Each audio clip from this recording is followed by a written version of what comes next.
Hello and welcome back to Nadya's Identity Files. I have with me, schlepping all the way from New York City to LA to do really exciting work, Jordana. And say your last name because you're going to do it way cooler than I am. Guimarães. Like, see? Do you think I can have the ability to replicate that? No, I don't. Like, I'm not even going to try.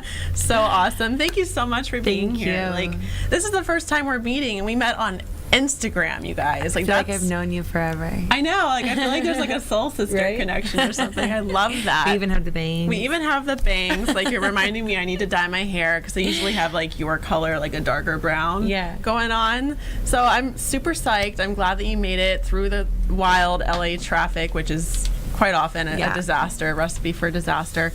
You're doing a lot of stuff. Obviously, I'm not going to be able to talk about everything you're doing right now because it's like 5,000 things. You're a publicist, fashion blogger, activist, and founder of the Nylon Project. I feel like you really personify what it means to be a social entrepreneur. Thank you. And also like a very badass boss lady. So has activism always been a core facet of your identity? Yeah, it's been actually my entire identity, really, because everything that I've done, even with the PR side of things, I've always incorporated a social cause to, make a difference for something. Like, I guess everything in my life has to have a purpose. Otherwise, I feel like, what's the point? Same here. And so even when I do Fashion Week events, I've done, anti-bullying. I've done Make-A-Wish to help children with terminal illnesses. I've done, pardon my language, fuck cancer, which is an organization. You can curse it up on this platform. I've even done things with Give Bones for dogs. So, I like, really giving back is like my core, and so activism has been a huge part of my life. That's wonderful. I feel the same, and I think that's why, I know it sounds trite and somewhat cliche, like I feel like our meeting on digital, it was really meant to happen. It was. Like, I say that all the time. I think serendipitous in so many aspects. And even this trip, meeting you and then you connecting me to certain people, everything felt like it was meant to be. So I really, truly believe that. Awesome. Yeah. And I know you've been able to talk to a lot of really cool people so far. I know. It's been amazing. I'm super psyched to hear all about it, like, after. Wish we could just, like, hash it out, like, for hours here. Let's just chat. Let's just have a conversation. So, before we talk like in depth about the Nylon Project, I do want to show your YouTube video, which kind of is a short breakdown of what the Nylon Project's all about. Thank you. Let's show it. Awesome.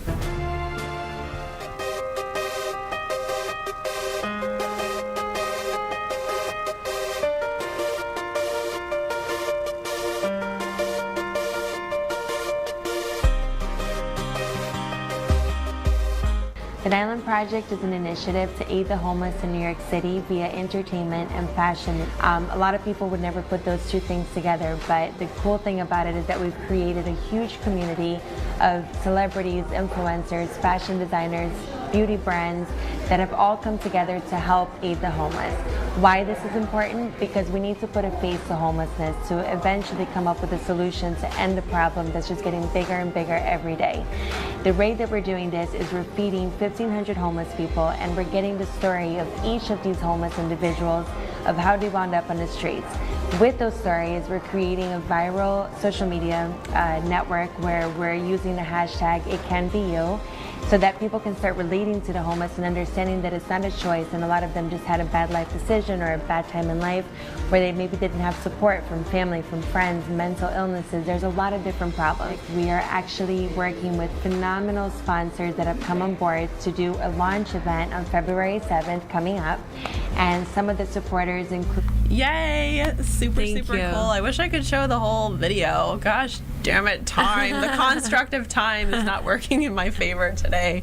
You have someone talking to you live. Yeah, hi, Holly. Hi, Holly. Holly Glasser is an amazing, women empowerment, just diva, fashion, everything. I mean, she's just fabulous, and she owns a magazine called Myth. And that's so cool. I want to hear more for sure. So, what catalyzed you to start the Nylon Project specifically? So, I was born and raised in Brazil, and luckily, I was born in a very fortunate family home situation where we really had everything and more. And the thing in Brazil is that the poverty level is so high. So, walking out, in the streets and seeing someone who had nothing, and me at home having everything, I never correlated the to, it didn't make sense to me. Yeah. So I would always ask my dad, you know, when we would walk down the streets, let's give money to this person, let's give money to that person, let's give money. And I remember my family always telling me, you're never going to have money, because even if you have all the money in the world, you're going to give it away to everybody. And it's just something that I've always felt like if I have it, I want them to have it too. Yeah. You know, and now that I'm older and I'm able to give back in a way that incorporates what I've been doing for a living, which is fashion and marketing, PR for, you know, fashion, beauty, lifestyle, I feel like incorporating the two and having it make sense in a weird way, but it makes sense. It's something that I can finally do and give back in a way that will be really beneficial, I think. It's fantastic. Thank you. Can you break down a little bit how the Nylon Project is currently working? Yes, so the Nylon Project is giving a face to homelessness via fashion and entertainment initiatives, which usually you would never think the two go hand in hand. But the thing is that nowadays the millennials, they look up so much to pop culture, influencers, celebrities, what they're doing. Yeah. A little bit. Just a little bit. And so what we decided to do is we are getting the stories of the homeless by giving them a meal, getting their stories of how they wound up on the streets. Because the first step to, you know, making this problem no longer a problem is really people understanding the problem, why they're there, and not judging and looking right away and saying, oh, must be drugs or alcohol, because many, many times it's not. Yeah. And so I think that for them to be compassionate, they have to understand it first. And the way that they would understand it more is if they paid attention, which they've really become invisible because there's so many of them.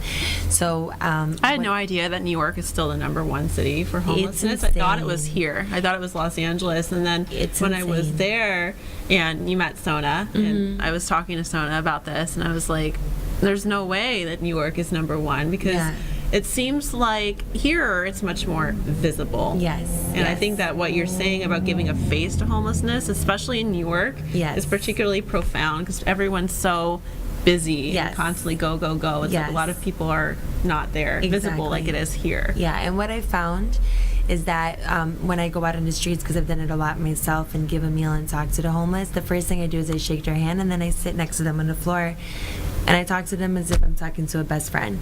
And just by doing that, they more so than they care about the food or money, the fact that they're acknowledged means the world to them. And I think that that's such an easy thing for people to do. If you don't have money, okay, we don't all have to give.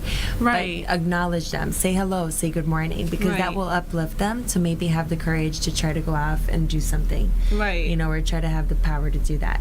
So, so the way that I involve celebrities is I feel like every time we share a story with the hashtag It Can Be You, which is our hashtag, by doing that, the celebrities will repost, and by them reposting, they're reaching millions of viewers that will also want to make a difference with the homeless and say, wow, there is something I can do to help, and it doesn't take that much, and I can do this. So that's what I'm hoping to do. That's awesome. Thank you. So social media and technology then, because of course the theme of today's episode, and as I mentioned to you guys, I'm going to have a lot of follow-up episodes that really also hone in on other areas of tech and impact and social justice, but I feel like social media and technology is really helping to drive the project forward. It's everything, actually. It's the only thing that's driving the project forward, and it's crazy because with social media, I was able to contact these people that will make a difference because they are such huge influencers, and it's really just been through following them and sending them a message, and because they like what it's all about, they come on board, and then sharing the hashtag, and then having people feel like, oh, I can be a part of this, and I can like be talking to, let's say, Christina Milian, who's been such a huge supporter of the project. So that's really what it's all about, and I think that. Did you message her on social media, or how did you guys meet? She came to one of my events years ago, but I hadn't talked to her in very, very long. Right. And so I reached out to her on social media. She loved the project. She flew out to New York. She was a part of our launch.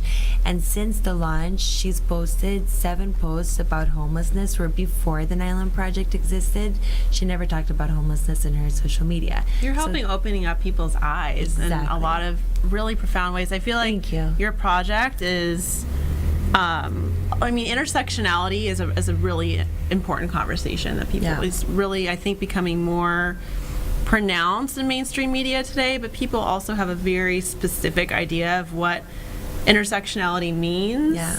And I think that in so many ways, the Nylon Project is intersectional. You're bringing people together that would never imagine being brought together. Thank you so much. That means a lot. Fabulous. I love it. I'm just super psyched that you're doing this and that I have the opportunity to be involved. Thank you. And I'm super psyched that I met you because you're incredible as well. So. Oh, you're going to bring me tears.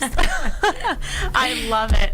God, I keep looking at that clock. It looks so ominous. It's like, good Lord. It's like a bomb is about to go Like a off. bomb is about to go off. It's like a Google clock.